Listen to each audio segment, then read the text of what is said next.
What's up, YouTube? Bay Area Baller back again, and I'm fired up. Training camp is underway, so I figured I just got back from vacay a couple days ago. Let me talk to the people and hear what they got to say. So I put the link to call in the description, and let me put it here in the chat for those of you who are already in here. All right, E. Kim says he's ready to go. What's up, SG? Thanks for coming by. So, training camp, fellas. You hear a lot of players got off to a hot start. Some players not looking so good. So, we're here to talk about it. All right? And, I mean, the quarterback discussion, I feel like there's going to be a lot of quarterback talk. And let's get right to it because I see my man E. Kim already ready to roll. What's up, E. Kim?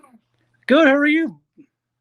Excellent. Excellent. I'm so excited. We got some news. Training camp's underway. And what's on your mind? Well, you look better than the last time you came back from Tahoe after a vacation. So it's like that's a good start. This was a family vacay, yeah. So I'm in better shape. All right. So I got my Willis anniversary jersey. So that looks dope. It was. I could try to get the Warner, but it was out at the time. So got to get the next option. So. Couple team-related topics for you. I wonder what you're thinking. Absolutely. First topic is I'm not expecting anything from Jalen Hurts. To me, he's MIA. If anyone is expecting that Jalen Hurts going to do anything after being injured since high school, I think that's kind of a pipe dream. Nothing against. I'm trying to be optimistic, but he's not on the field practicing or taking drills. That's not a good sign. You know what I'm thinking with that, Kim, is I think he's going to start. Obviously, I'm speculating. I have no inside knowledge. I think he's going to start the year on like the short-term IR or the PUP, whichever one puts you out for like the first 6 weeks. I think they want to slow play this guy. And what that'll do, Kim, that allows you to keep another receiver, right, on the roster initially. And potentially we can add Hurd later on down the line. Maybe there's an injury or something. Hurd can fill in at some point later on down the road. So I want to slow play it with him. All right. I understand you. Yeah. So, but I know what you mean because Hurd was a guy that I was excited about. When you watch the tape, the Tennessee tape when he's a running back, the Baylor tape when he's a wide receiver, obviously just how physical that he plays. It got me so excited, but now it's like, we can't even see this guy on the field. So I get where you're coming from. And next topic I want to talk to you about is I believe we need to trade for Xavier Howard because how often are you going to get a second-round cornerback that's going to be Ronnie Lott or Deion Sanders? I'm just, based on the odds, I don't expect that happening. And if you're going to give me $1,000 to wager on Jason Verrett making through a whole season, 17 games, I'm not expecting that. I will give you your money back and say I'm not taking that bet. Man, I know what you mean because I'm a huge Verrett guy. I remember when he was coming out of TCU, I always liked him. And, I mean, you're right.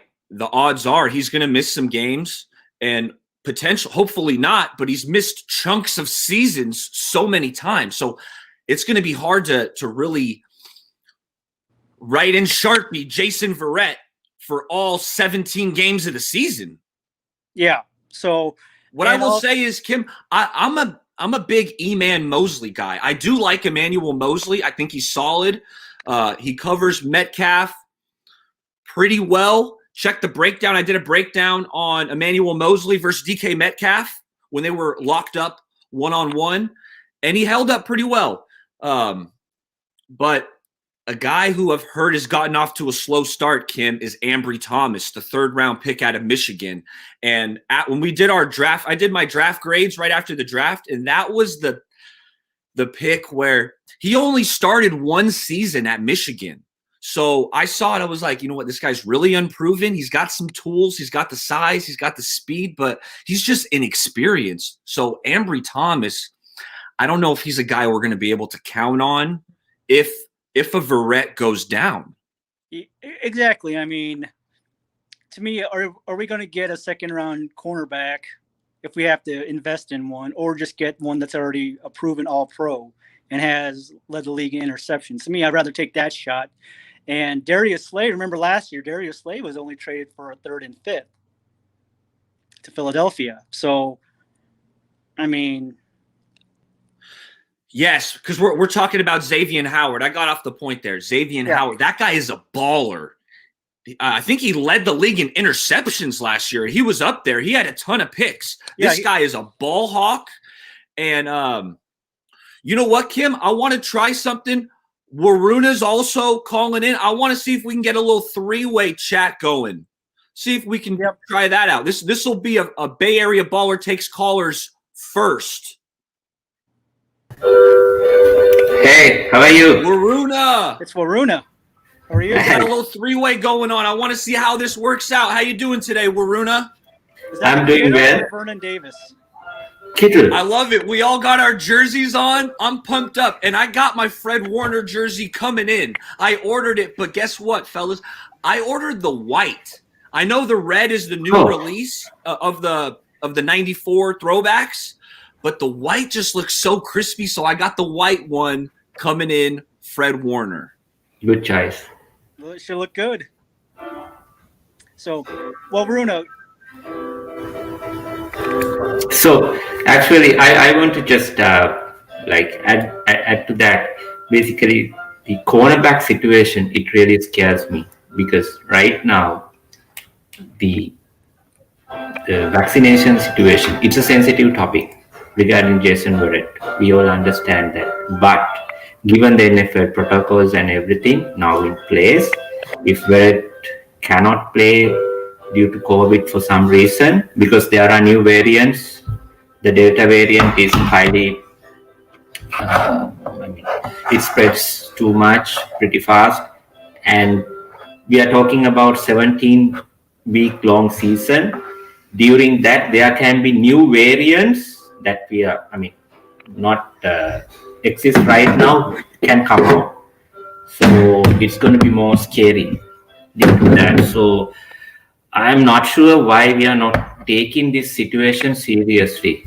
And the other thing is cornerback situation plus offensive line. It seems like from the reports that Grant and everybody gave out, it's almost the same like last year. We haven't improved, let's say 25% or 30%. It's almost like people are healthy right now, but I think we have a situation going on in these two departments.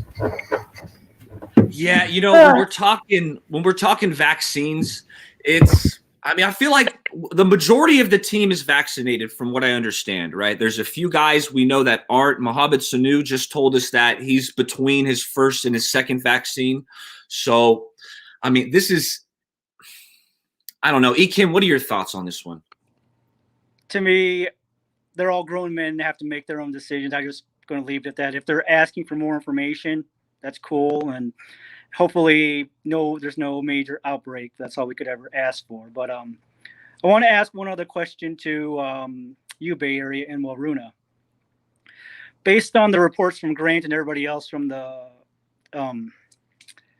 practices, do you see Jimmy being long on the team? Because Trey Lance is doing everything that Jimmy can't. He's not making suspect throws and decisions. He's throwing it down the field. He's going to have more zone read and more those kind of option runs. So he's doing everything that Jimmy can't. And I don't want the opportunity for Jimmy to get injured seriously where he's the next D Ford. And then we can't recoup that money because $51 million in salary cap money is a lot of money. And that could, and you're going to, I know, Kim, I think we're off to the right start if you're eyeing Trey Lance to start week 1, right? Because Lance has been looking good. Yesterday, he showed his mobility from all the reports that I heard about, and he's been attacking down the field, whereas Jimmy is still, for the most part, checking down and throwing these short routes. And what frustrates me the most, fellas, is the fact that Jimmy Garoppolo is still making these mistakes in terms of the pick six that he threw yesterday, where on a check down. You're throwing a check down. That's supposed to be safe. That's supposed to be a safe completion. And here he is throwing an interception, not seeing Fred Warner, and Fred Warner undercuts it.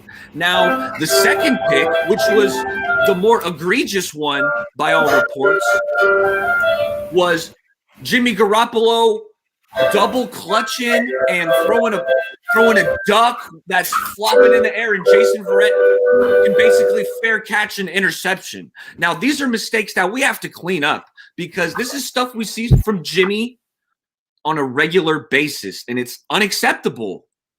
I mean, to me, if I have to believe that Tom Brady was never afraid to compete with Jimmy when he was in New England for a second. Because to me, Tom Brady wouldn't fear having Patrick Mahomes to compete with on the same roster. I mean, Tom Brady's that kind of guy. And one last football point. Do you see Richie James being on the roster? Because I don't. He's doing everything he can to not be on the roster when they go prepare for the Week 1 roster. Maruna, what do you think about that one? You think Richie James, how's he looking roster-wise? Actually, I want to answer the first question. Okay. The situation regarding Jimmy and Trey. What I would say is what Kim said earlier. The front office, they are all grown men, right? So they have to make the decision best for the team. So for some reason, there is someone pulling for Jimmy. That's what I feel, even though things happening is, huge contract, the risk that we are going to take if we keep Jimmy on the roster, if he gets injured and all that. So, only thing I want from this team, front office, is that if you want to play Jimmy, it's fine. Because keeping Jimmy up until this point, even though you have a quarterback who is young, who you invested heavily, divided the fan base already. So do whatever you want, but if it goes wrong, you take the responsibility. You take the responsibility and come out and say, we screwed up. I think that's what I haven't been seeing from this organization for some time. Even Javon Kinlow's scenario. Now the reports that are coming, I'm not sure whether Kinlow's injury is going to be as serious. Jesse talked about, in detail explaining things that we don't know about how that arthritis injuries can affect a player. So we don't know whether he is going to survive the first contract, going into the second contract. We don't know. But he is a first round pick. So they should have known about these things. Jalen Hurts, it's like a mythical creature. Everybody talks about it. He is not on the field. So that's what I Maruna, want. are you okay? Sorry to interrupt you. Are you okay with if Trey balls out and he steals this job and he clearly looks like the better player? Are you keeping Jimmy on this roster as a $27 million backup? Or at that point, are you moving on from him? I'm moving on from him. That's my question. Why this front office? It clearly seems like Trey is capable and winning the job, keeping Jimmy still. That's what I don't understand. Are they worrying about getting some picks in return? Do they really believe that Jimmy is worth first round pick? Come on. After 3 or 4 solid seasons with Chiefs, Alex Smith's trade value was third round pick plus Kendall Fuller, right? That is after, every season he went to playoffs with Andy Reid. Jimmy, with all these injuries and everything, his limitations, is he going to get a first round pick? I don't know. So I've been steadfast saying from the beginning that I don't think Jimmy Garoppolo has any trade value. And that's what I've said the whole offseason when people were saying, oh, we're going to be able to trade him to back to the Patriots. The Patriots want him. I was saying, why the hell would the Patriots want him? This guy's getting paid $27 million a year. He's injury prone and he's mediocre. I'm sorry. That's very true. And the first problem with keeping Jimmy is, do you want him to be the next Steve Ford? And then that comes with the next mistake the management made, is they gave him that big contract after 5 games instead of saying, hey, we're going to franchise you for 18 and then we'll go from there on how to proceed with Jimmy. But Yeah, for Kinlaw, I wanted Tristan Wirfs instead of Kinlaw only because I thought the philosophy of the team was to try to avoid injured players. And there was that red flag of Kinlaw being injured at the combine with the no knee issue. And I thought we were trying to get away from injured players within reason. I mean, if you take a 7th round flyer on an injured player, it's a 7th round pick or undrafted agent. I get it. I know a knee injury with a boy that big, because Kinlaw's a big boy. He's so big. When you see that, I know it kind of makes me. I don't want to beat a dead horse, but the Kinlaw pick, that wasn't who I was lasered in on. But now that it's done, Kinlaw, this dude is powerful. We need him to get back healthy because he will push the pocket. He's going to push guards back into the quarterback's faces. But I want to get your guys' last thoughts because I got another caller that I want to get on here. And I really enjoyed this 3-way call because this was the first time I did something like this, and it went out well. So let me hear kind of your final thoughts. Maruna, I'll let you go first. The first thing is I will let the front office decide whoever they are going to pick as the quarterback for the main job. But I'm not sure who is winning Rosen versus Sudfeld thing. So that's what I'm really interested in because I still believe in Rosen. I believe he can be the backup basically. End of the day, down the line another 2 years, I want this quarterback room to be Trey Lance is the starter. Rosen is the second string quarterback. And third spot, we need some guy who is capable other than that. That's where I agree with you. That's what I'm hoping for as well. And what's going to dictate that, Maruna, is going to be the preseason because we're going to get looks from Josh Rosen. We're going to get looks from Sudfeld, and whoever's playing better is going to grab the bull by the horns and steal that QB3 job. That's truly how I feel about it. It's an open competition. You heard Sudfeld had a bad 3rd day of training camp.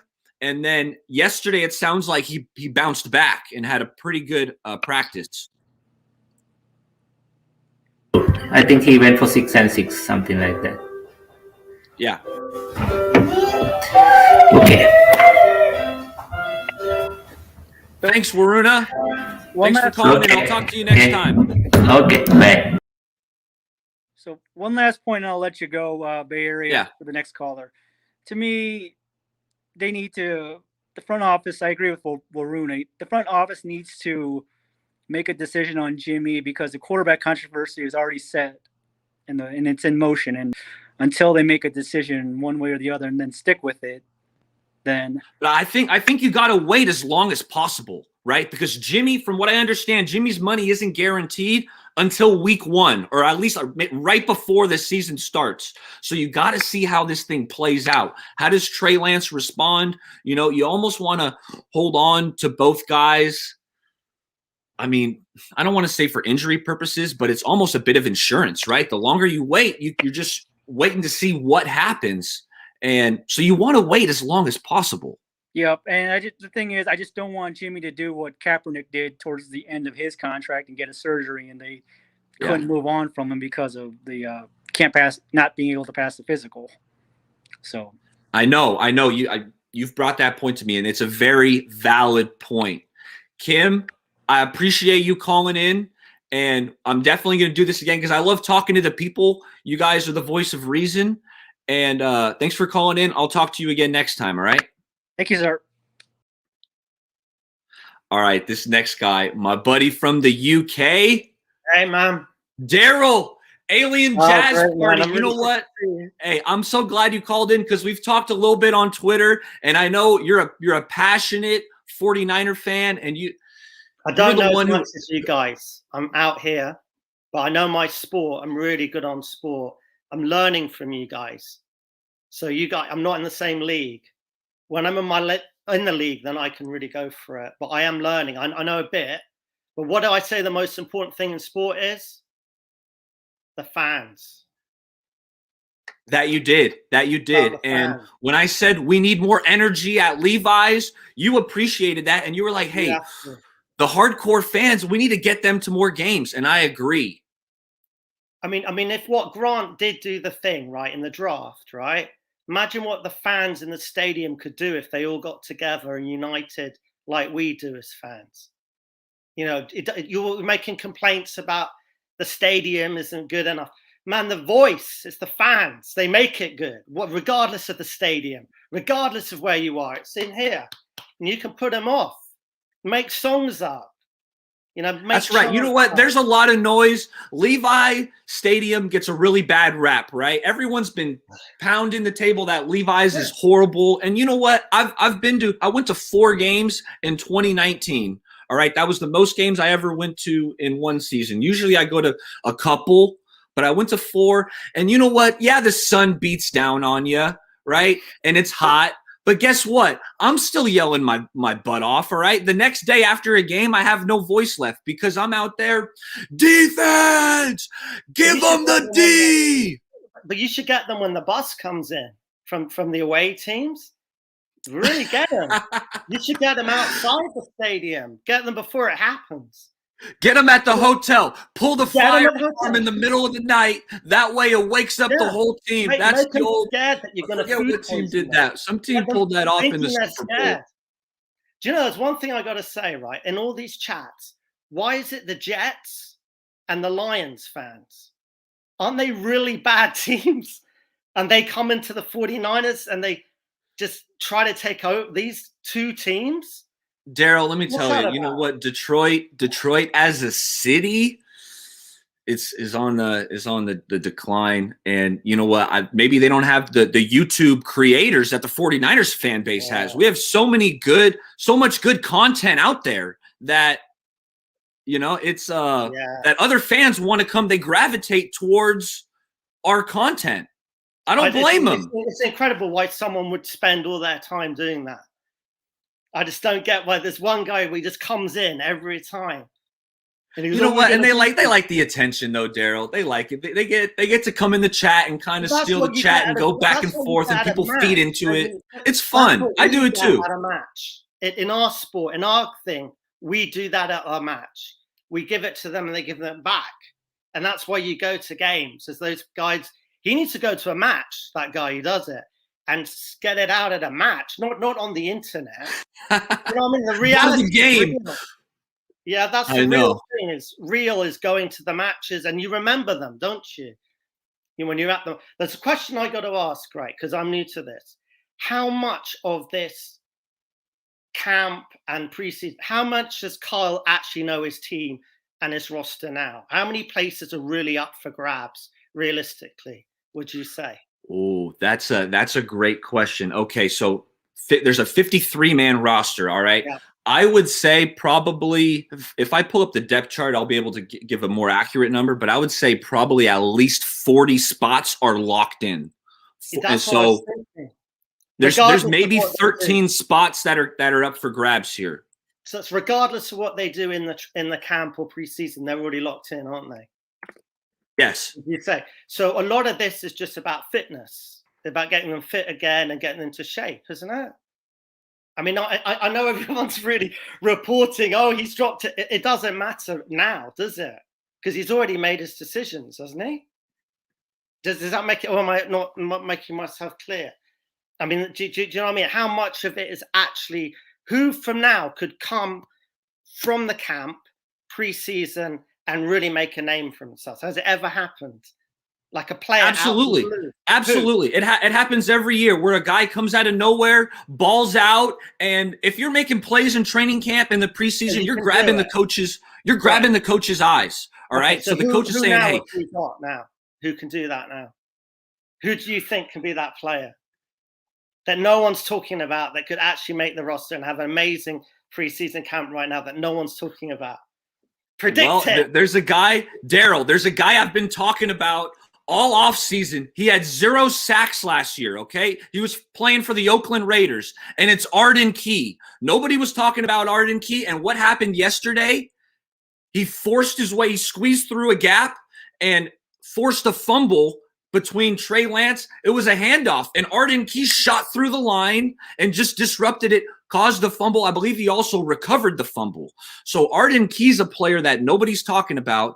And when I watched the tape on him, this guy's got some pass rush moves. He didn't have any sacks last year, Daryl, but he was disrupting the quarterback, making quarterbacks have to move and shift, change their eye level. So Arden Key's a player that I think he's going to be a rotational. I'm doing the internet now of what Grant does and all the rest of it. This is when the fans can push up and make this person really good as well. If all the fans say, oh, we want this person, we like them, that's when you have power as fans. That's when the internet can work. If we might have done that already, Daryl. Let me give you the scenario. We might have I've seen it with Jimmy Ward. No one cared about Jimmy Ward, and then he goes, and everyone loves Jimmy Ward now. Oh, yeah. We love Jimmy Ward. Yeah, we love Jimmy Ward. Because that interview was so candid. That's why we got to get these players. They got to accept more interviews. This could be your person. This could be your person. And if you get this person and everyone likes it and does it, and he gets in the team, that's it. That that you're doing. The thing is what are we doing, right, as fans? And I think the key thing we ought to do is go to the games. That's what I can say. If you can, and then if you can't, people should be paying or funding people to go, like crowding to actually go to the games. All these people that live nearby should at least have to go to 1 game or 2 games a season if they live near the stadium. They're not going to the stadium. I mean, even the 49ers should get local people to go to the stadium. Do they do that? Get people to go? Do they? They're advertising that. Yeah, they want to fill up the stadium because obviously if it's filled up, they're making more money. But so local, people who live in the Bay Area, who live nearby, because you don't get any kind of discount for living in close proximity to Levi's or in San Francisco. The tickets are still buku bucks. But Daryl, I got a few people in line. Why don't you share your last thoughts that you want to share with the Niner fan base or myself? I just want to say, well done for you. I want to say to my mate in Wales, Gavin, Liverpool fan, he's cool. I'd say I've watched Grant since the draft, and it was incredible, that draft. That was the best thing ever. Kept me going. And I do know about the 49ers. I mean, I have gone to the national, when it was the Niners v the Cowboys with Troy. I was at that game. I have been to games. I used to live in the Bay Area, but I live in London and England now.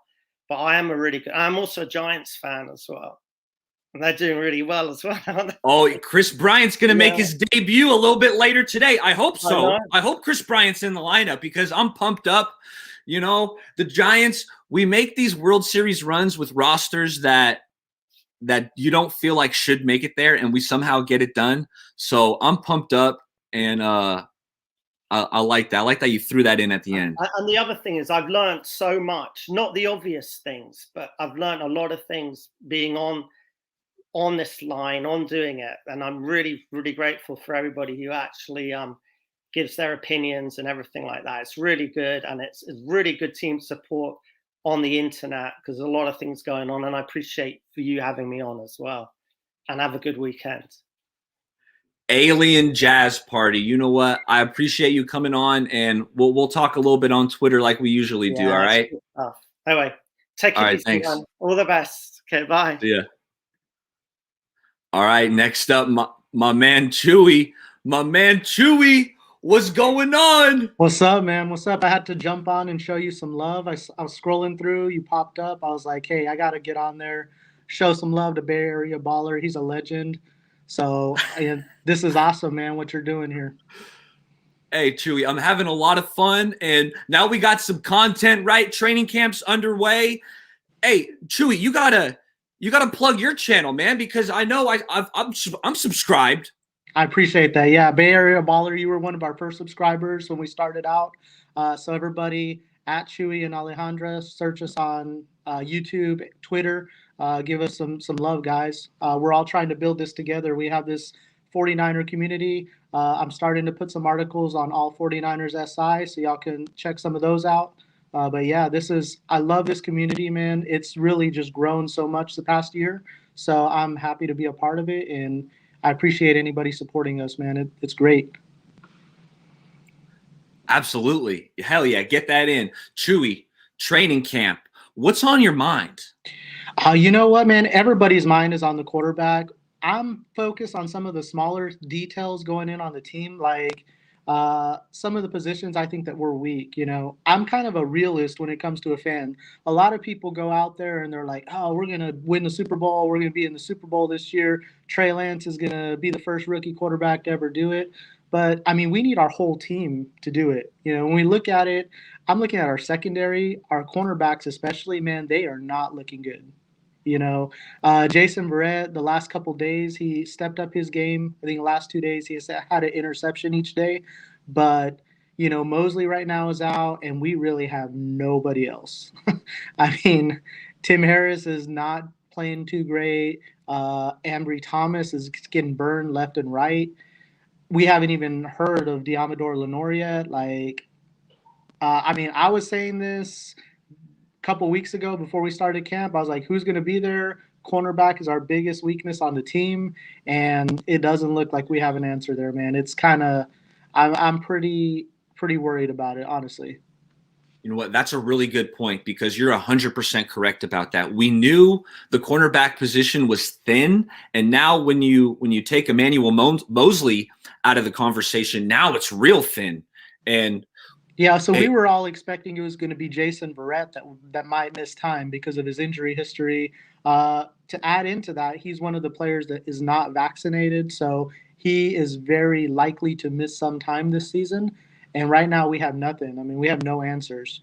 The secondary. What I will say is, Chewie, is the best friend of a secondary is a pass rush, right? And the pass rush is looking good from all reports so far. So that does help aid the secondary, because they're not going to have to cover as long. Right. But I mean, there's no way around it. The secondary's thin, and if Verrett goes down, then it's scary. Right. So I mean, what if we lose Verrett and Mosley for a couple games? Like, we have nothing at that point. I mean, we have Ambry Thomas, who they're trying to get in there and see if he could do anything, which all reports are he's not doing too well. We have yet to see Diamador Lenore. I think he's practicing like third and fourth string. So they have Tim Harris, and there's another Dante Johnson. But I mean, do we really want those guys playing? Like, come on. No, we don't. And then aside from that, I was coming in high on the offensive line. I thought we were going to be a lot more improved. But again, I wrote an article about 2 weeks ago. I said we're banking on rookies, and we're banking on people that are unproven. And early reports. I was on the offensive line. On the offensive line. I mean, because the only rookie we're banking on is Big Banks, right? Right, Banks. But then we don't have a backup tackle. We don't have a swing tackle if one of our tackles misses time. We took the tackle later in the draft, 5th round. Jalen Moore. Moore.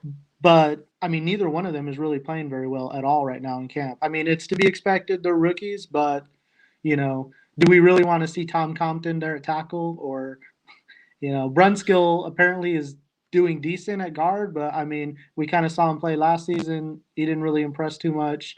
I don't know. I mean, those are two areas where I had big concerns about. Mack is a 35, 36-year-old center. And it sounds like he's off to a slow start. And I was high on the Mack signing, but it sounds like he's been getting beat a little bit here and there in one-on-ones early on in training camp. So that'll be definitely something to keep an eye on, because the center position, I mean, it's pivotal in the Kyle Shanahan system. I think it'll be an improvement with him just because he's so smart and he can get everybody lined up and in the right place, make sure all the line calls are made correctly. But, if he's the one getting beat, it doesn't matter all that other stuff, right? I mean, we saw on the play Arden Key, you were talking about it a second ago, he jumped in, caused a fumble. We don't even have pads on, and he was able to get through that quickly, pretty much untouched. So it's pretty concerning right now.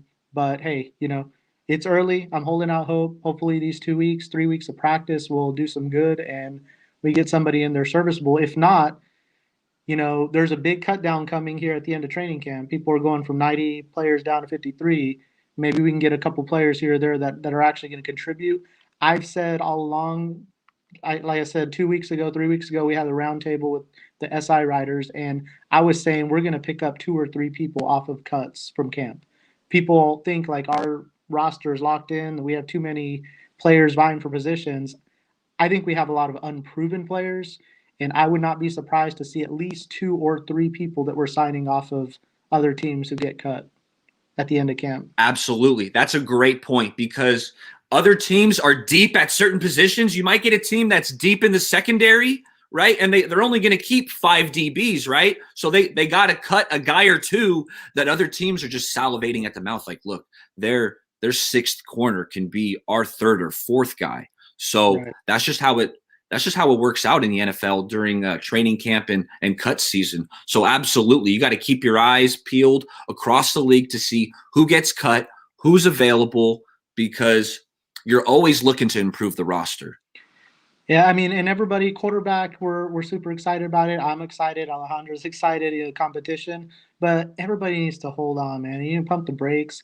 Trey Lance has yet to take a rep against starting cornerbacks on our team. Starting defense. He has yet to take a rep against the starting defense. Now, he's thrown it to Debo. He's thrown to Ayuk and Kittle, but he's throwing to them against 2nd string and 3rd string cornerbacks and defensive backs. Of course, they're getting open. Of course, he has room to make those throws because those are not elite level players. Once he starts going into the 1st string defense, we're going to start to see a better gauge of where he's at. I hope Trey Lance comes through and shows it. I mean, I'm going to tell you, I'm a 49er fan. I'm the first to say, get rid of Jimmy if Trey is ready. But you got to wait till the guy is ready. I mean, 4 days of practice, has yet to play against the starting defense. I mean, it's you guys just need to pump the brakes a little bit. Chewie, you know what? That's why I love hearing what you have to say because you're a realist and you speak from the heart. You call it like you see it. And that's what I love about you. Hey, Chewie, we're going to bring in a 3rd guy here because I'm going to let him tell you something before I bring him on. Quick preview. Make sure you like and subscribe. Let's get him on here. Chardol. It's the legend. It's the legend, Chardol. So, I mean, when I heard Chris Bryant got signed for the Giants, I was like so pumped. I mean, when I heard the news that he got signed, I was like, this is not happening. Like, this is not happening right now. Like, this is not real. This is completely unreal. Are you happy about that? I am. I'm just it's unreal. I mean, this can't be happening. I mean, what were your thoughts when you heard that he got signed? When Chris Bryant got signed for the Giants? What were your thoughts about it? I'm a Cubs fan. So I know a lot about Chris Bryant. I follow. Hey, Chardol, turn it down a little bit because there's an echo. We got to get you some headphones, big dog. So what were your thoughts about the signing? So I thought it was a great move by the Giants. I think Chris Bryant brings that home run power. You know, I think he has, I don't know how many he has on the season. I haven't been following as closely this year, but I've seen him throughout his whole career as a Cubs fan. And the nice thing about him is he comes through when you need it. He's not going to come through and hit home runs like in clutch situations, but he's going to hit singles, doubles. He's going to bring in those runs that are on base. So I think it's a great signing, and I think he's a pretty clutch player in those situations. So I think y'all got a good player, man.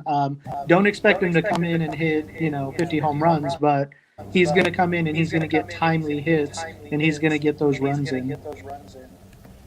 So how this guy come in and help the team, when they're down for runs? What's he gonna do to help them, boost morale, boost some hope in the team, just to make so they have a little bit of hope to win the game? Yeah, man. Well, I think he's gonna come in and he's gonna deliver when you guys need it in those clutch situations. He'll hit a single. He'll knock in a run when we're late in a ball game and we need a run to take the lead. He's going to do that for you. I think his leadership, he's been on one of the leaders on the Cubs for 5-6 seasons, and he's been, besides Rizzo that they had and they just traded as well, he was one of the biggest outspoken leaders on the Cubs team. So I think you can get leadership. He's been to the playoffs with the Cubs multiple times. He won a World Series with the Cubs, so he has that pedigree and that mentality of championship winning. So I think you guys got a good player, man. I think it's going to be one of the more underrated moves at the deadline. So would you compare? I'm excited about Chris Bryant. Hey, Chardol, let me get my thoughts in on Chris Bryant because I'm excited about it too. Now, the thing with Chris Bryant is he can play play a multitude of positions, and that's something we need because third base, we've had Evan Longoria miss some time, so we can plug him in at third. First base, Brandon Bell, we've had some injuries at first base. He can play first. He plays both the corner outfield positions. So not only is he a really good hitter, but he's a guy who can help us out on the field, kind of playing where we need him to play. Yeah, I think he's underrated defensively for sure. I mean, I like him too. He's not my favorite because I'm more of a Buster Posey fan or something like that. But I can get used to new players because like I'm not a fan of him, but I'll get to know him like as a player, and then I'll like him, and maybe I might buy his jersey if I like him a lot. You never know. I'm gonna tell you, Shardal, I think you're gonna start to love him, man. I might ask my parents to buy me his jersey because they know I'm a big Giants fan, so they might get me it because they know that how big of a Giants fan I am. The only thing with that, Shardal, is he's going to be a free agent after this season. So you might want to wait until he signs that extension, right? If he re-signs, I'm copping a Chris Bryant jersey. But if you buy one right now, we don't know. It might only be a 2 or 3 month rental. So you're saying I shouldn't buy a jersey? So I shouldn't buy it right now? Don't buy it yet. How wait should I wait let's until win some games with him and let's show him a good time out in San Francisco. That way he enjoys himself and wants to re-sign with us. Get him to sign that 4, 5, 6 year contract. Shit, in baseball, sometimes they'll do like an 8, 10 year contract or something. But wait till he re-signs, then cop the jersey. That's my advice. He has already signed, right? So that's official, right?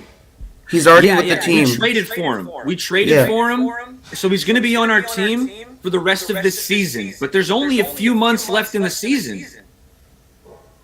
And after that, his contract runs out. So the Cubs team is like all their teams are traded. So they're not the Cubs anymore.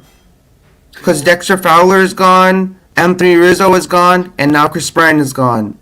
Yeah, they're not the Chicago Cubs they were, because with Rizzo and Fowler and Bryant, they were the team. Like they were the team with those players, but now they're not the Cubs anymore. Like you're nobody wants to watch the Cubs anymore because they don't have Bryant. They don't have Fowler, and they don't have Rizzo. So they traded all three of those players. So they might have to change their names. Chewie, you might have to start brainstorming. They have to change the name for the Cubs to something else, because they're not the Cubs anymore now. So they're not the World Series Cubs anymore. With the Anthony Rizzo, Dexter. I mean, I'm kind of sad that the Rizzo's not on the Cubs anymore, but he's on the Yankees now. So he's on a new team now. So at least he gets to play with Aaron Judge, so he gets some like popularity on that team. So it's pretty good I'm pretty excited for Rizzo on New York, because he gets to play with Judge. So I mean, it might be good for him to get to learn from the players who've been playing the game a lot, to teach Rizzo, like learn from us, because we've been playing the game for a while. So you got to learn from the pros. Absolutely. I love it. I love it. Yeah, the Yankees will be good for him. Hey, but Shardal, training camp just started, right? So I know a lot of people want to talk Niners and training camp. Do you have any thoughts about how training camp's going? Trey Lance and Jimmy Garoppolo are in a battle. Who do you think's going to come out and start week 1? So for Jimmy Garoppolo and Trey Lance, the problem what I'm having is that everybody's hell-bent on Jimmy Garoppolo, and then now Trey Lance is the new star. So like, there's a battle. Like Jimmy Garoppolo, I agree with everybody that he should go. He shouldn't stay. I mean, Trey Lance should come in and take care of business and get the job done. Because it's all about him, right? It's all about Trey Lance now. It's not about Jimmy G. It's all about Trey Lance. And I agree with that. Whoever was saying that Jimmy G should leave, I agree with them. And they know what they're talking about. They're not just saying it because they just want to say it for the sake of it, but they're actually saying it because they think it's true. To say that Trey Lance is the new star now. How good do you think Trey Lance could be, Shardal? I think he's gonna be pretty good. I haven't seen him play, but I'll go to I told Grant that I would go to a 49er game, and then I would evaluate Trey Lance, and then I'll come back on Grant's stream and tell him how Trey Lance, how he did, and how I went, and You know, I'll keep a note on I'll keep a tablet and I'll say like how many passes he made, how many interceptions he got, how many yards he ran for, just so I can get all that stats information and tell Grant so I want to get up on my for Trey Lance. You know, I want to get all his stats, his running stats, throwing, passing, interceptions, all that stuff, so I can kind of be that analyst, that 49er analyst. That's phenomenal because that's what we want from you, and that's what a lot of people are doing right now. Yeah. Where they're analyzing the quarterbacks, taking notes. So Yeah. I'm happy to hear that you're trending. Yeah, in that direction. and that'll be Sounds like really it's good to do that because Chardall. then I can let Grant know. So because he wants to have a full full perspective on Trey Lance and how he did. Definitely. Hey, Yeah. hey, Chardall, I'm going to let Chewie talk for a minute because I want him to talk to the fan base or relay any last messages that he has. Okay. Yeah, so 49er fans, you know, hey, we're heading into a new season. I think it's an exciting season. I think we're going to be a really good team. We do have a competitive division though. So we have probably the strongest division in the league. So we need to make sure that we keep that into account. I see people saying they're thinking we're going to win 14 games, 13 games. I think it's going to be closer to like 10, 11 in that range. And I think whoever gets to 10 wins or more in our division is going to be the division champ. I see it coming down to us, maybe the Rams, maybe the Cardinals. If the Rams get some injuries, I think they're out because they have no depth. So, you know, y'all don't hate my take so much. I know I come with some real stuff. I don't sugarcoat it, but I am a 49ers fan. I just want you guys to understand like what's actually going on. You know, people paint sunshine and rainbows and think, oh, everything's perfect, but it's not. We still have some work to do. So y'all don't hate me for my bold takes, all right? I don't. I love it. I love it when you give your hot takes, and I appreciate it because we need it. It puts things into perspective, right? Because we don't want everything one-sided. That's where I like Chewie. He likes to take the opposite end of the argument, and you make good points out of it every time. Hey, Chewie, I hope you have a great rest of your Sunday, okay? Thanks for calling in, and I look forward to talking to you again soon. I appreciate it, man. Do your thing. This is great. Thanks, Chewie. Chardall. Let me unmute you because sometimes there's a little feedback. How's your Sunday going? It's so good. I'm so excited. Hey, Chardall, I want to bring in. I like this three-way call, so I want to bring in my buddy Crypto Ryan. Okay? Let's hear what he has to say. Ryan, what's going on, my man? Hey, what's up, Crypto Ryan? How you doing? Hey, Chardall. How's your Sunday evening going? Are you doing anything fun on Sunday? Or you're just watching some Olympics and watching some of the Olympics because I know they have some more of the Olympics going on, some more sports going on for the Olympics. I would love to watch some Olympics, but if the clouds burn off, I'm gonna be drinking beer in the river. That sounds like fun right there. Did you see the Iran versus USA game? No, I didn't. I've been watching a lot of swimming. Oh. Big Hamed Haddadi was balling out for Iran. Dude, what is up with our team? I mean, if you had the gold medal game, which teams would you like to see in the gold medal game? I really want Spain. I really want Spain versus USA, but I don't think that's gonna happen. I don't think that's gonna happen. That was last year's gold medal game. Gold medal game, but actually they're going to play. I think they're playing either today or tomorrow. That matchup, Team USA versus Spain. So Chardall, you're going to get your matchup. It's not the gold medal round, but that matchup is coming up. No, but which teams would you like to see in the gold medal game? I mean, Luka Doncic has been killing it in the Olympics. He's been dominating. He hasn't lost a game that's Slovenia, right? Yeah, he hasn't lost a game for him. So Luka Doncic, that guy is a baller. He's been killing it. Hey, Ryan, I know you're a big Niners guy. I want to hear, what are your thoughts? What are you hearing about training camp? What's on your mind? Well, I like the Jordan Matthews signing. I think that adds a little more dynamics. I would like to put him in the slot on short down I heard he yardage. had a rough day yesterday. Sorry to cut you off. I heard he had a rough day yesterday. Dropped some passes. Wasn't getting separation, but okay. Keep going. Keep going, Ryan. I think with the short yardage plays, he can box somebody out. You know what I mean? He only got to go 3 yards and it's a laser in the chest. So, we'll see how that plays out. I just like another threat there that people might concentrate on and let other people get open. Jimmy and his practice woes still continue. You know what I mean? It's always been like that. So I'm not really too up or down on that talk, really. How to put this? Trey's doing better, I would say. But at the same time, if Jimmy's always crappy in practice and better in games, is the same to be said for Trey Lance. And we can only see when preseason comes. So. And is that necessarily true, Ryan? Is that true that here? Let me go one-on-one with you, Ryan. Is it true that Jimmy is better in games? Is that in fact true? Because a lot of times I see that Jimmy's making mistakes, right? And it's almost like the Jimmy oh no throws. Right? I've seen that one too many times. Is he really better in games? How do you feel about that narrative? Well, I've heard it from like Grant.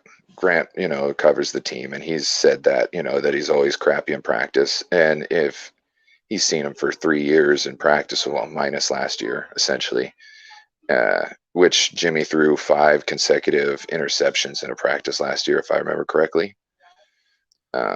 Yeah, it was bad. It was bad. I remember that. Yeah. So to me, I don't think we're going to see a big difference in Jimmy. The big thing is to see what Trey can do when he's out on the field. And if he can, because look, Trey's numbers in practice, with his completion rating, his yards, his average yards might be nice, but his completions aren't necessarily good. And if he keeps that same ratio up in the games, well, that's a problem. You know what I mean? But he's also learning things, and our defense knows how to get at our offense and knows what style. We've got a lot of people coming back who are familiar with the system, so it's all preseason. It's that's when it's going to come down to it. Jimmy's still going to get the majority of the snaps in practice, but for there not to be a quarterback competition and the backup to be getting as many snaps as Trey Lance is, that's just a joke. You know what I'm saying? Nobody's giving up half the reps for their quote unquote non-starter like they are with Trey. That's a very good point. They're almost setting it up like, hey, we want to get Trey Lance some extra work. Backups don't typically get this amount of work. So that's a very valid point. And it'll be interesting to see what goes on in the preseason. How long? I believe Shanahan said yesterday or a couple days ago that Jimmy's going to play the first preseason game, which I was thinking maybe you don't play him. Maybe you just roll out Trey and Rosen and Sudfeld that first preseason game. But it sounds like Jimmy's going to get some reps. And it's exciting to see because I think whoever's balling out throughout training camp and the preseason is going to steal this job. If you were going to pump and dump Jimmy, wouldn't you want him to play majority of a preseason game where he could look the best he's ever looked before you dump him on somebody? That's how I see that. But I'm sure Trey will get in there. They can't just play one whole preseason game and not throw Trey out there, but yet have him taking half the snaps in practice. You're right. Hey, Ryan, I want to open it up. I've been enjoying these three-way calls. I want to get not your average sports kid in here. That way we can hear what he's got to say. Deebo Samuel's #1 fan. What's going on, sports kid? This has been the most amazing week watching everybody be like, oh, I was on the Deebo train the whole time. I've been on it since day one. I told y'all Deebo was going to pop off. I'm like, and I can literally go through Grant Cohn's comments and go, you said he was injury prone. You said he sucked. You said he couldn't play. You said he was a glorified running back. It's hilarious. I've literally been replying to all of them saying, it's like, I thought a couple of weeks ago you just said he was a glorified running back. What? It's amazing. Sports kid's going to put people in check. He's got names. And one thing that I know is that you're Deebo's #1 fan. And Deebo, what I've said about Deebo is that he's a running back and a receiver in the same body. That's exactly what he is. He's a receiver with a running back body. He can play receiver, and that's what he mainly does. But his body is built like he's a running back. They've been saying that his whole life. He's a built running back. And the dude has never had the chance to prove himself that he can catch the ball down the field till Trey came along. And he is, Hootie Moss. Was that Verrett the other day? On Yeah. the 6-yard touchdown pass? And, Jimmy ruined his chances of another, deep touchdown. So when Grant told me that, he was like, deep ball for Deebo Samuel, like Jimmy. I was like, he said he was like, had a step on him. I was like, come on, Jimmy. You're ruining his chances. But yeah. So what I really wanted to talk about first was about the Olympic basketball game, which y'all were talking about. So one of the reasons I feel like this team is not doing well is you look at the roster. We got great players. We don't have great passers. Our starting lineup consists of Devin Booker, Kevin Durant, Zach LaVine, Bam Adebayo, and Draymond Green are like the only people on that team that can pass the ball, and they're big men. We need a facilitating point guard that can shoot and that can pass the ball better. So I was thinking, like, Drew Holiday came in, and he can do that, but he's more of a defender type guard. I want someone like Trey Young or Chris Paul that can facilitate and do it all and pass the ball as well and help, utilize all the, how do I say this, like, components of the team. Yeah. And that's where Trey Young wanted to play on this roster, but he didn't get the invite. And it feels like, man, get Trey Young out there.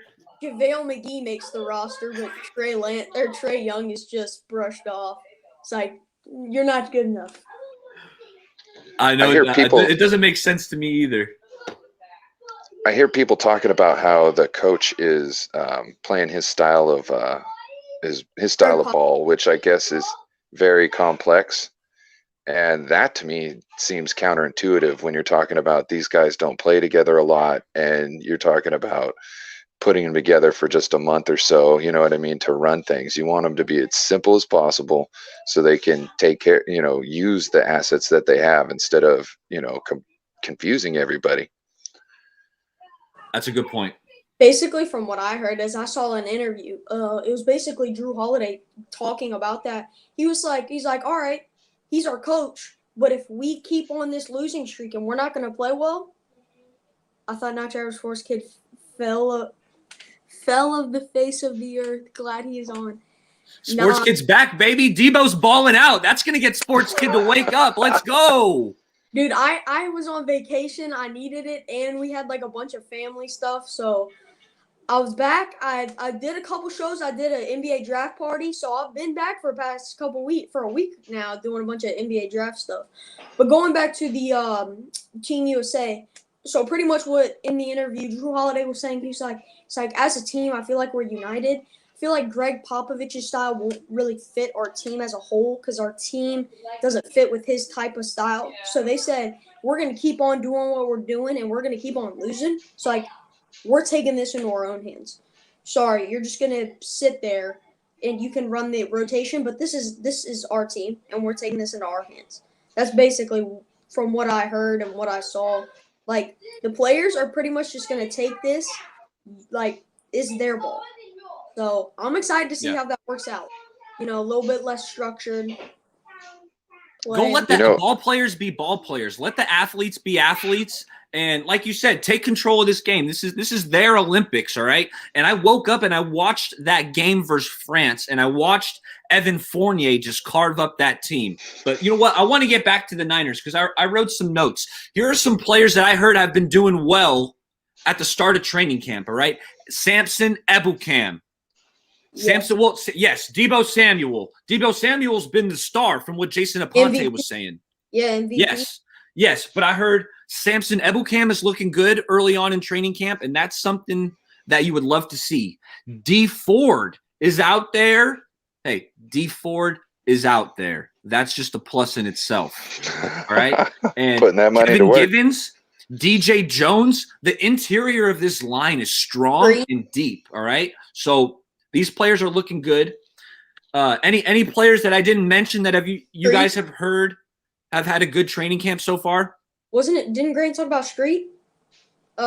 He did. He did say Street was flashing and he was bullying. I think he said he was bullying Banks.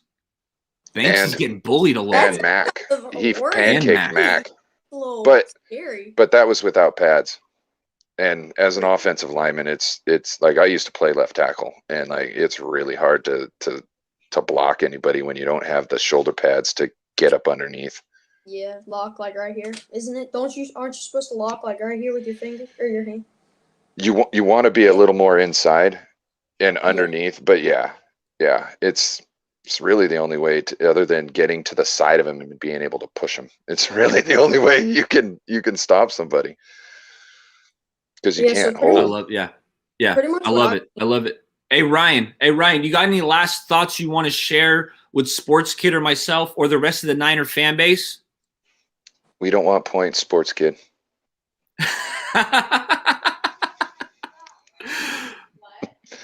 Have a wonderful day. All right, thanks, Ryan. Hey, Sports Kid, I'm gonna get. Oh, dang! Hold on. We're doing the first ever. We got the four-way going. Hey, but Shardal, stay muted because you're giving back some feedback. Okay.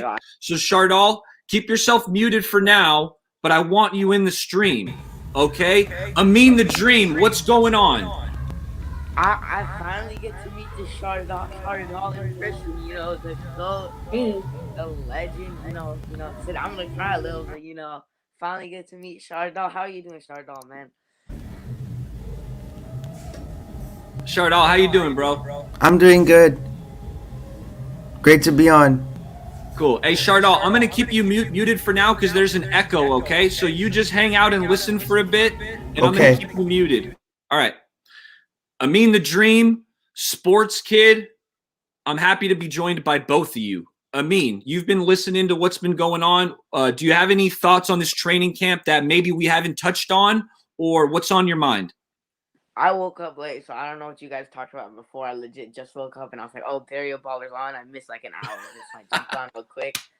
And I saw all of us wearing the Niners jersey, so, I was like, let me put on the Trey Lance jersey. But Trey Lance, I heard, has been doing pretty darn good in training camp. I heard he had a fumble yesterday, but Jimmy G had 2 interceptions yesterday, and I'm kind of like, let's go, yes, sir.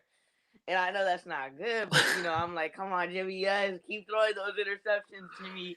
Keep screwing up, and Trey Lance keep balling out, because I want to see Trey Lance start week 1 so badly. We don't want to root for Jimmy to do bad, though, do we really? I don't want that. I want them both to look good. I want a battle, and whoever the coach thinks is going to win games, whoever they think is the better quarterback that gives us the best chance to win, that's who I want in the game. If I get what you're saying, but if Jimmy's to screw up, if that means that Trey Lance will get the edge and he might start week 1 or start, then I kind of want that. I see that, Travis Sports, we agree on this a little bit. Like, I get that Jimmy gives you a chance to win, but if that means if Jimmy has to screw up for Trey Lance to start week 1, then I'm all for it. I'm so down I'm all for it. Because I don't want to see Trey Lance start week 1 so badly as a Niners fan. Yesterday, I was watching Trey Lance hype videos. The day before that, I was watching Trey Lance hype videos. And I've been watching, ESPN's, this man's a D2 quarterback. I don't know how well he's going to do in the NFL. And I'm like, I want to see Trey Lance prove them wrong so badly. I've been playing on Trey Lance on Madden. I'm getting pumped with the Trey Lance stuff, man. I can't wait if he starts week 1. I know, me and you both. I went back and I watched, there's a YouTube video where it has Trey Lance every throw from his, what was it? Was it 2019? His 2019 season? Yeah. And I had to go back and I started watching it because he makes some plays that get you excited. You just say, wow, throw on the run, 60-yard bomb down the field in stride. And that's just stuff you don't see with Jimmy. So I think we all got the Trey Lance fever. Speaking of another quarterback, I heard you I don't know if I'm right about this, but I heard you like Zach Wilson. And did you see Zach Wilson's play to Elijah Moore yesterday? 80-yard bomb. I mean, he steps up in the pocket and he rips it down the field. I mean, he launches that, and I'm like, damn. I love Zach Wilson. Zach Wilson was a guy, Sundays, I'm watching football all day on Sundays. Saturdays, I feel like is usually more for the fam. I try to do the family activities on Saturday that way because I'm on the couch watching Red Zone, watching the Niners on Sunday. But this past season, let me tell you, when BYU was playing, I was making it a point to watch this guy, Zach Wilson, because I caught a glimpse of him and I was like, dude, this kid's electric. And then it was can't miss TV for me because just the plays that he makes, I really wanted the Niners to draft him. We were one pick away, but I liked Trey Lance too. Throughout the process, I liked Trey Lance. I comped him to Donovan McNabb. So I'm excited about Trey Lance, but yes, I do love me some Zach Wilson. You know what's electric? The 4-8 South Carolina Gamecocks. 4-8, baby. Woo! I don't even watch college football. I don't even think I've watched like one full college football game. Last year I did when Florida was playing Alabama because that was an amazing game. But besides that, I've never actually watched like a full college football game. I don't know what it is, but I just can't sit through and watch college sports unless it's like the end or like the championship. I just can't sit there and watch college sports. I just can't, man. Not for me. I feel you. And things your taste can evolve a little bit as you get older because when I wasn't watching college football when I was your age, it's something that, it might grow on you as the years progress. I'm a big college guy. Yeah, because that's the thing, right? You have a team because I don't have a team in college, right? So like picking a team in college in general is just hard because I don't know what team to pick. Where I live in the Bay Area, so I picked the Niners. So I already have that team, so I root for them and I watch them because I love football in general, but I just don't know what team to pick, right? Because I don't really watch college football. Not the Gamecocks, bro. I have something to. What were you gonna say, Shard? Yeah. Was Shard all gonna say something? Hey, Barry Baller 18. Have you heard of Derek Deese? Derek Deese, no, fill me in on Derek Deese. His dad played football for the 49ers and his son plays for San Jose State. That's Derek big Deese time. Jr. So they're keeping it local. For San Jose State. He plays for San Jose State right now. His what son. position? Let me check. Okay. It's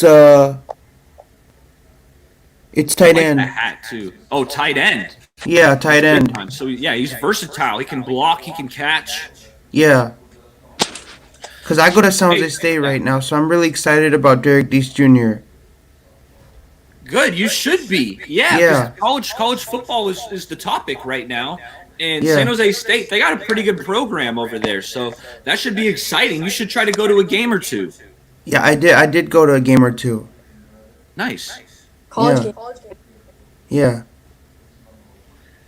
Hey, Shardal, do you have a question for either Sports Kid or Amin the Dream? These are Cone Phone legends and just great people to have in the 49er community. I really. Shardal is also a Cone Phone. I think he's like the biggest legend. He's the biggest, okay? Like, there's Shardal and there's like me and Sports Kid.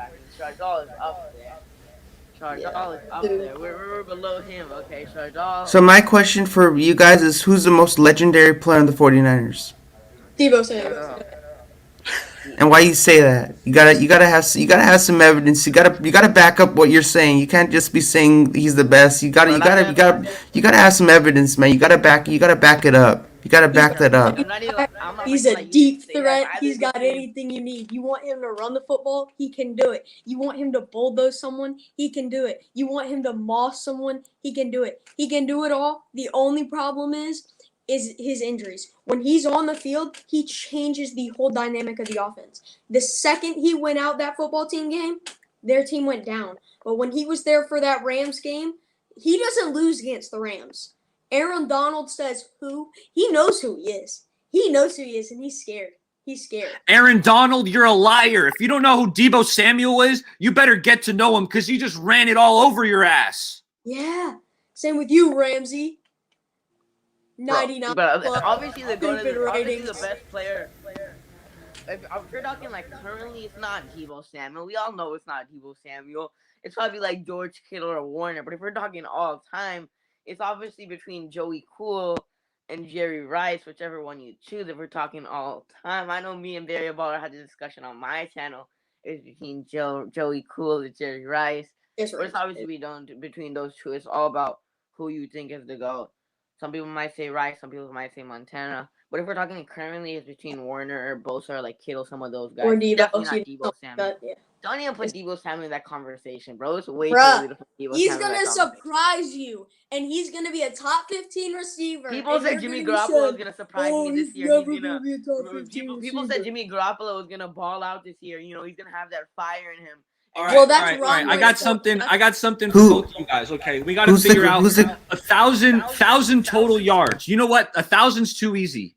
1,100 total yards. Is I'm Debo calling- Samuel gonna eclipse 1,100 total yards? No way. I'm calling it. He's 1,200. He's around there. He's within that range. He can I'm be being 1,200 reasonable or here. 1,200. I'm being a logical 49ers fan here. I am not a Debo hater, okay? I want Debo to succeed. that is such I cap. want such Debo to cap. succeed, You're such okay? a Debo hater. But I'm just a realistic Debo fan, okay? I'm realistic. realistic. Okay, realistic. I'm a realistic Niners fan, and Debo is not going to have over 1,011, 800, and 900. Overall. If he plays 12 or 13 games, yeah, all-purpose yards, yeah, I could see that. But over having 1,100 yards, no way, bro. Especially with George Kittle and Brandon Ayuk, they're gonna pass the ball if Trey Lance starts. Hey, Debo's looking like the number one receiver. Pass the ball. They're not gonna use Debo Samuel all the time. You have Mostert, you have Trey Sermon. They're gonna run the ball more. You have Mike McDaniels, the offense, who's the former run game coordinator. They're gonna use that a lot more. They're gonna run the football more. Debo Samuel will be used, but even if he has a full healthy season, having over 1,100 yards. If Trey Lance starts half of the season and Jimmy Garoppolo starts half of the season, you have to feed those mouths like Brandon Ayuk and George Kittle. You're going to run the football more with Raheem Mostert and Trey Sermon. Those guys got to get their carry. You also added Wayne Gallman in the mix. Jeff Wilson Jr. might come back. He's also going to get some carries. You have to – Debo Samuel will get some of those jet sweeps, but when you have all those mouths to feed in the run game and you're going to run the ball more, Debo Samuel isn't going to have over 1,100 all-purpose yards. No. Hey, here, hold up. I'm gonna make this point. So, who do you think's gonna start week 1? And this is gonna go on my rest of my point. Who do you think's gonna start week 1? I think it's Trey Lance. Who do you think's gonna start for me? As much as I want Trey Lance to start, I think it's Jimmy Garoppolo. Because you're wearing a Trey Lance jersey, so Trey Lance is definitely gonna start. Because you got the Trey Lance jersey on, so like, how's it not gonna be Trey Lance, man? You got the Trey Lance jersey. You're rocking the Trey Lance jersey. You're having fun with that jersey, man. So it's definitely gonna be Trey Lance, right? Like 100%. Because you're wearing the jersey, man. It's evidence. You got evidence. You proved evidence right there. You got the jersey. Hey, Shardal, I want So you it's to, Trey I want Lance, you to man. get. Because he got the jersey, man. Like, he's wearing the jersey right now. Look, he got the jersey on number 5, Trey Lance, right now. Let's go. He is. Hey, fellas, Yeah. I gotta. He's Hey, rocking Shardal, I want you to get out your last thoughts to the fan base because I got a couple other people that want to get on. So I'm gonna take a couple more callers, but I want you to get off your chest whatever you got to share with the 49er fan base. I think it's gonna be a really exciting season next year. Look, a lot of new players out there. And I'm excited to come out to watch a few games next season. And it's gonna be really fun. It's gonna be I'm looking for what the Niners have to show next year, like their talent, everything they got. Just put it out there. I love it. Shardal, thank you for calling in. I hope you have a great rest of your day, and I'll talk to you soon, all right? And I'm gonna watch my boy Chris Bryant go crazy today if he makes his debut today. Hell yeah. Yeah. Yep, I saw All right, that. thanks, Shardal.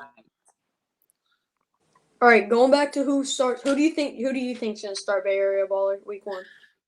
Well, who I want to start and who I think is going to start are two different things. Finish my point, Who do you think? He said I got the evidence. Okay. Go ahead, me. Now, most Niners fans want Trey Lance to start because we want to see the rookie in action. We want to see him win Rookie of the Year potentially. We want to see the rookie go out there. But who do I think will start week 1? I think it's Jimmy Garoppolo. It was one practice. I'm getting hyped over that one practice. But he's been popping off all week. He's been popping off. Jimmy Garoppolo has been popping off all week. Just one day he had a bad practice. No, Trey Lance. Trey Lance has been, right? But it's too early. It's 1 week, right? one day Jimmy Garoppolo had a bad day, but it's necessarily only 1 week that Trey Lance has been balling out. And even yesterday, he still had a fumble. He wasn't a perfect player. Well, that was a yesterday. And miscommunication. Grant Cohn made a video that Trey Lance had a fumble that was returned all the way for a touchdown by, I don't remember correctly who, but Arden Key. Right? He fumbled the football. It returned to a touchdown. So they both had turnovers yesterday. It was 1 week of practice. If Jimmy Garoppolo comes back like he did the first couple of days of camp and he balls out and limits those turnovers and he shows that he could still play pretty darn good like he was the first couple of days of camp, then I still think Jimmy Garoppolo will be the starter. Unless Jimmy Garoppolo has those 2 to 3 turnovers every day, I don't care how well Trey Lance does. I still think Kyle Shanahan and John Lynch will start Jimmy Garoppolo week 1 if he limits those turnovers and if he completes most of his passes like he did. If he has turnovers, then no. But it's too early to decide 1 week who's going to start week 1. But I still think it's Jimmy Garoppolo. And Kyle Shanahan even came out last week and he said there's no QB competition. Jimmy Garoppolo's our starter, right? And it's only 1 day that Jimmy Garoppolo had those 2 interceptions. And like I said, if Jimmy Garoppolo limits those turnovers and he does well like he did the first couple of days of practice, and Trey Lance still does well, and he doesn't throw turnovers, and he still plays well, I still think Jimmy Garoppolo is going to start week 1 because I still think Kyle Shanahan and John Lynch don't want to rush Trey Lance because he is a rookie, obviously, and not starting Trey Lance week 1 is not necessarily a bad thing because most quarterbacks in the league that are balling out right now, they didn't start year 1. Let's look at Patrick Mahomes. He didn't start year 1. He's balling out right now in Kansas City. He got 1 year to sit down and develop behind Alex Smith. Tom Brady didn't start with year 1. Well, because he was a 7th round pick. He still didn't start year 1. He got that experience. He's doing pretty darn good. There's many other quarterbacks like Aaron Rodgers didn't even start year 1. He was a first round pick. Right? Because Brett Favre was in front. Like, I what do you get that you got Brett Favre, but he didn't start year 1. Was in front of him. He didn't start year 1 either. You get what I'm saying though, right? There's many quarterbacks that didn't start year 1 that when they play and they have that chance to start year 2 and year 3, they ball out. And Josh Allen, he started year 1. He didn't look that good. He was very inconsistent. Wasn't good accurate wise. He was not accurate. He had like 26 something touchdowns and like I don't remember how many interceptions, but he wasn't that good like we saw him this year. How we saw him as this elite quarterback. His first 2 years, he was okay. He was decent. So he was also a D2 quarterback. So I think Jimmy Garoppolo will start week 1. Well, going back to that, so the fumble, Trey thought it was a handoff, and the running back did not. The running back thought it was a play fake. So Trey tried to pound it in his gut, and he's like, what's happening? I'm not getting the handoff. So and Arden Key apparently busted through and was in Trey Lance's lap. Like the guy didn't even, it's like he didn't even touch him. He just went through. But, so going back to that, do you think Trey will start majority of the season? You know what I was looking at, fellas? The first 2 games of the season are gimmies, right? It's the Lions, and I forget game 2, but Eagles. The first Eagles. Jalen Hurts and Philly. You guys talk amongst yourselves. So going back to my point, when Trey Lance is in this lineup, we've seen Debo gets the targets. Even when Jimmy was there, he still got a couple of targets. Now, when Trey he gets the long ball. So he, in 3 or 4 days, how much has it been? 3 days, right? Or 4 days? I think it's been about 4 days, I believe. Yeah, it was 4 days. Didn't we start on Wednesday? Didn't we start training camp on Wednesday? Yeah, it was Wednesday. So Wednesday, Thursday, Friday, Saturday. So in 4 days, he's had a 70-yard touchdown, a 60-yard touchdown, and a 16-yard touchdown. You tally those up, that's about 156 yards and 3 touchdowns in 3 days in training camp when he only has, I believe, off the top of my head, it's about 15 receptions, somewhere around there. I love it. I love it. Hey, fellas, you know what? I got one last caller I got to get to, but I want to give you guys both a chance to say your last words to, about either what you're observing in training camp or anything you want to share with the Niner fan base. Go subscribe to Baller 18 if you haven't already. I mean, the man posts fire content. He took a week off to go to Legoland. Make sure you like and subscribe. So, yeah, go subscribe to Baller. And, Baller, I still need that Madden rematch tonight. Okay, I'm waiting. If you got time, I'm down. I mean, you can't see me, Amin. You can't see me in Madden. I've been practicing all week. I have been practicing all week. Have you won a game? Uncle who destroyed me. I played my uncle this week, who destroyed me last time I played him. And I came back and I just scored him 44 zip, and it was not even the end of the second quarter, and he quit and he left. So I've been practicing. Okay, so I'm ready. cheated. I'm ready. He put Okay, himself on rookie Let me know. I'm difficulty, and ready. his uncle was on Madden. He cheated. He could do whatever he wants, sports kid. He still ain't getting that dub. Yeah, I can tell. I'm getting that I've dub. I'm seen. confident. I know what team. Hey, sports kid, any last thing you want to say to the fan base? Hey, King of Madden right here on Xbox on Discord, and Deebo Samuel, number 1 wide receiver, 1,200 yards, 6 touchdowns. Peace. Yeah, he All right, walked off Amin. like that. All right, man. Hey, that was sports kid brought it today. So did you. I loved it. Thanks for coming on, Amin. All right, this is my last caller of the day, and how special is this going to be? One of my best friends in this world, the Birdman. What's up, Aaron? Rancho Queso. What's up, Eric? How you doing, man? Rancho Queso. I'm doing good. Thanks for calling in.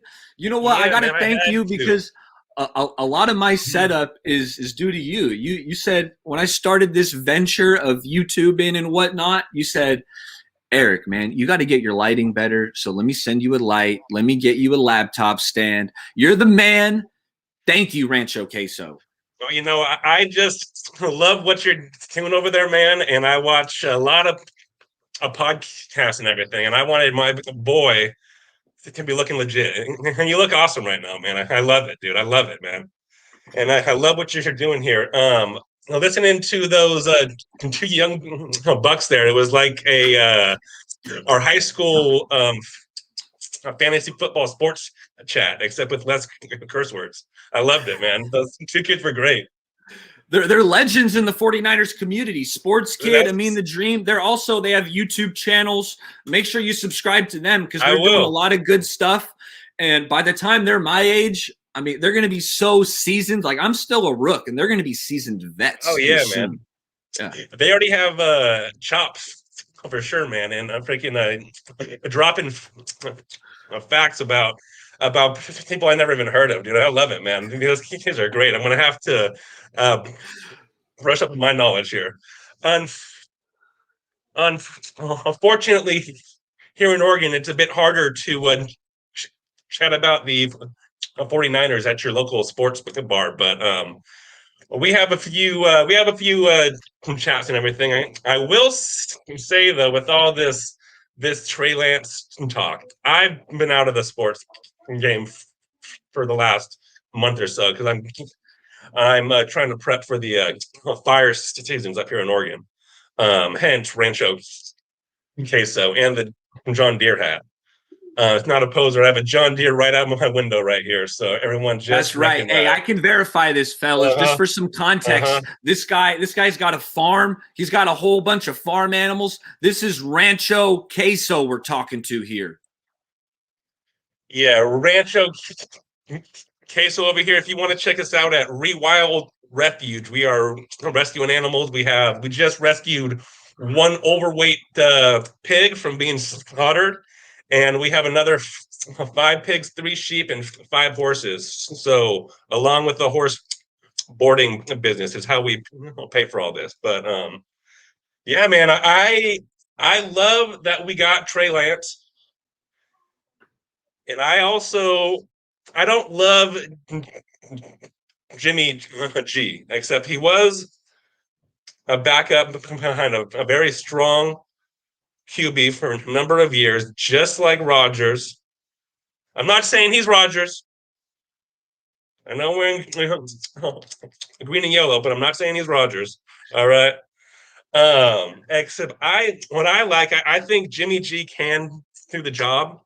And just in case, knock on wood, he inevitably gets hurt again. I love the fact that we're going to have a guy like Trey Lance behind him, ready to take the rock.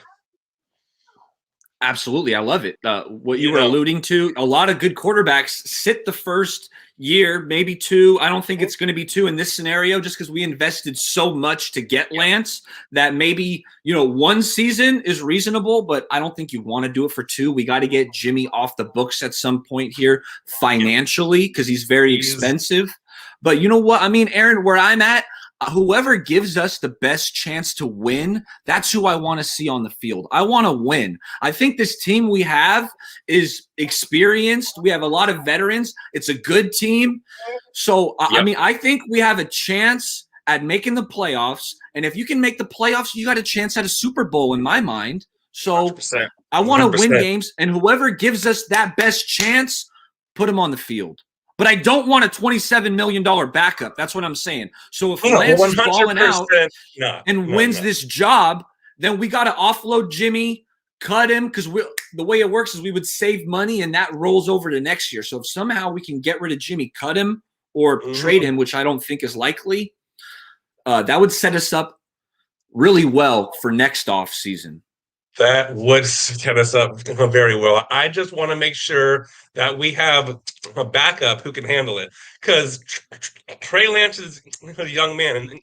In this league, there are the guys who just come in and those who have been here for 2, 3, 4, 5, 10 years with man strength. You know what I mean? And once you have your man strength, it's all downhill from there, except you're heavy hitting now.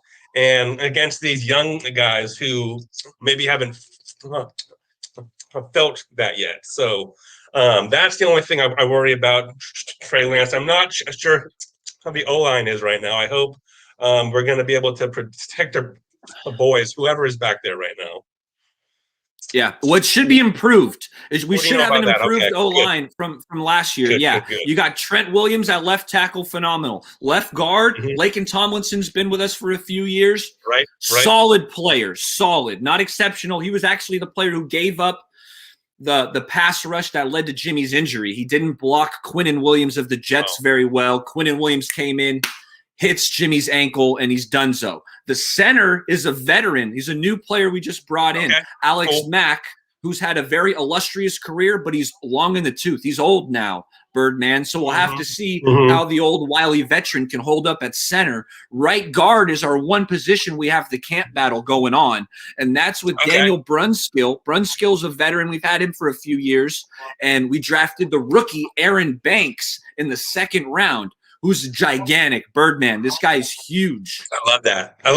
I love him. He's huge. Man.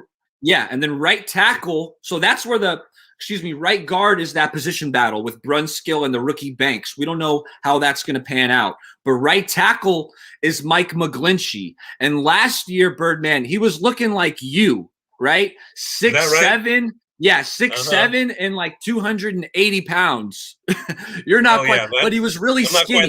What I was getting, he was real skinny. So he's added some weight. He's bulked up, and I'm seeing him in training camp. He's looking bigger and stronger and more stout. So we'll have to see how that will help him to hold up, because last year he was really bad in pass blocking. He's a good run blocker, but pass blocking, and I know you can talk trenches because I know you went to my alma mater and you were a D end / tight end / punter. I kicked. I was on D-line and O-line. I wasn't able to ever get the rock. On O-line, I was 6'4", 185 pounds. They just said, put the big guy in there.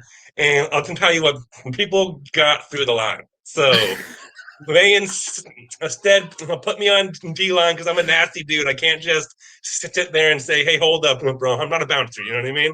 I'm the guy entering the club trying to party. So I was a D-line man, and I did kickoff, and I tried to kick 3 field goals.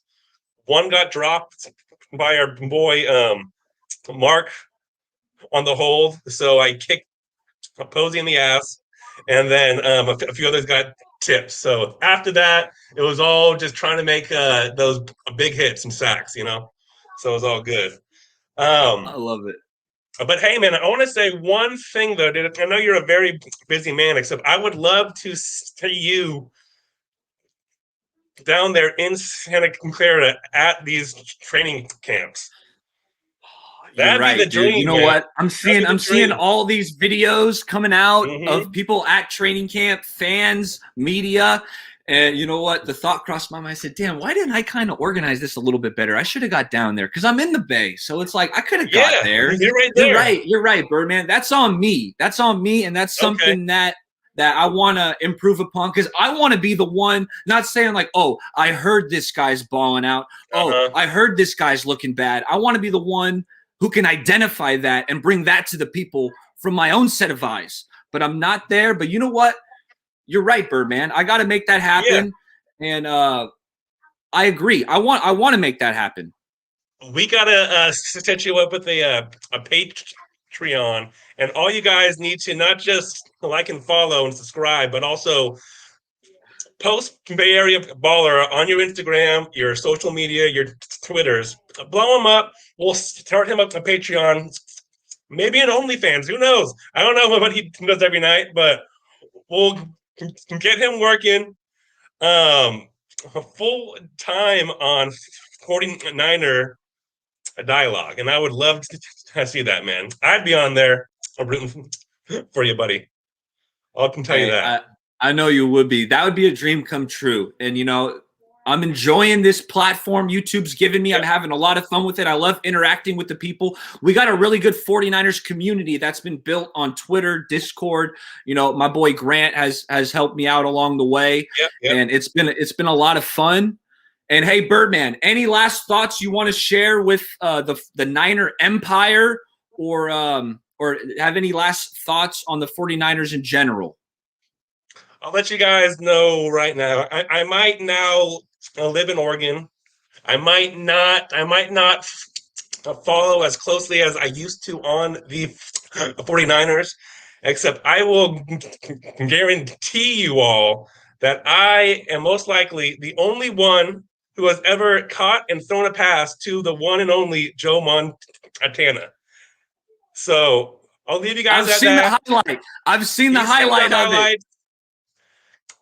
I will let Pricey have that video. If he wants to share it out, he can. If not, no worries. I think it's a lot cooler than playing catch with a Derek Carr on a boat. I'm just saying. I'm a Niners fan. I'm not a Raiders fan, all right? Although I did love Derek Carr for that one.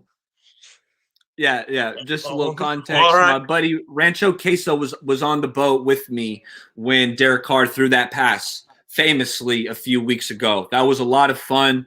Birdman, Rancho Queso. Keep doing what you're doing up at the ranch, taking care of these animals. You know, you're amazing, and I love what you're doing, all right? I love you, man. I love what you're doing as well. Like, subscribe, and share. Bay Area Baller 18, everybody. No excuses, all right? You guys have a good one. I gotta get these horses out. I've been sleeping in all morning. So I love you, buddy. Hey, I'll see you later, and keep watching. Love you too. All right, fellas, that's gonna wrap up the show for today. Bay Baller takes callers. You guys absolutely killed it. That was a lot of fun. Make sure you like and subscribe, and we're gonna do this again. All right, as soon as we get some more footage, we'll get the preseason games are less than 2 weeks away. All right, so this season's coming up here. Let's go, baby. Get fired up. We want the quest for 6. Catch you next time.